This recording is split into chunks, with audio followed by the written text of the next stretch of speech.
All right, another Fox News alert because we're getting reports that some GOP House members who were previously opposed to a bill raising the debt ceiling now are changing to yes votes after the bill has been modified this morning. Texas Congressman Louis Gohmert joins me live. Hello, Congressman. Have you changed your vote now because of this modification that may include a balanced budget amendment to the Boehner bill?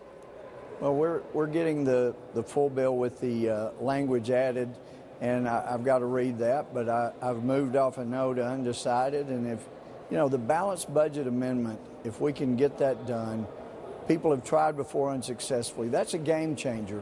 And to go back to what you were saying to Stuart, you know, for too long, Washington has been run by numbers. You can't run this place by numbers. You got to run it by principles. And it's when we've gotten away from principles, like basically, don't spend more than you bring in, then we have gotten into trouble, and we're worried about stock market doing this, that, you know, sell off there.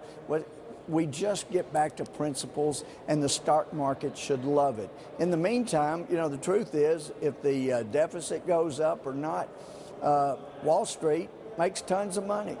They'll make more money with the debt ceiling going up. So, but for me, it has to be about principles, and the balanced budget amendment with a cap on spending is a big deal. Now, I'm also hoping the bill I'm pushing ever since I got here, I couldn't get it done in the Republican-controlled Congress, zero baseline budget.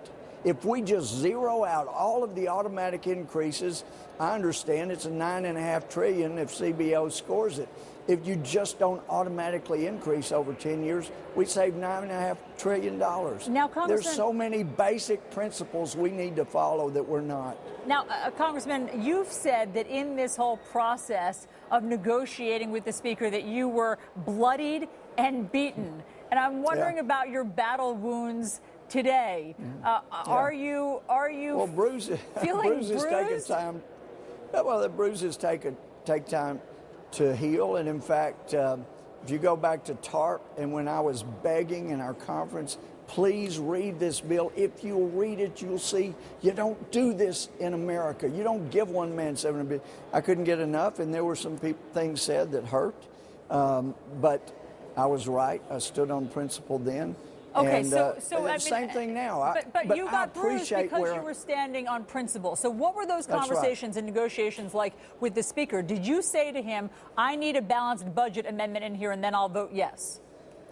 And truthfully, all of my discussions with the Speaker have had him as gracious and respectful, and I appreciated that so much. It's all the others that were sent in to give tongue lashings that were not always so well appreciated. So he himself personally has been very gracious, including yesterday evening when I did get called to the principal's office. But I appreciated him looking me in the eye, and I looked him in the eye, and he said, I need to ask for your help. Okay, but as of right now, I mean, just before we let you go, you are in the maybe category if the language represents a balanced budget amendment. And I realize from what they've said, the language is not going to be good enough to say it will be this specific balanced budget amendment. It doesn't actually say in there it's going to have caps on spending. That just means like we just got a first down, perhaps, if it follows through, and we got a ways to go to get to the goal line. But you pick up this win and move forward if this works out like we hope. All right. Well, Congressman Louis Gohmert, we'll let you go tend to your wounds, and we'll see what happens this afternoon. Well, they don't show. They're always at a place you don't see them. Thank you. Righto. Got it.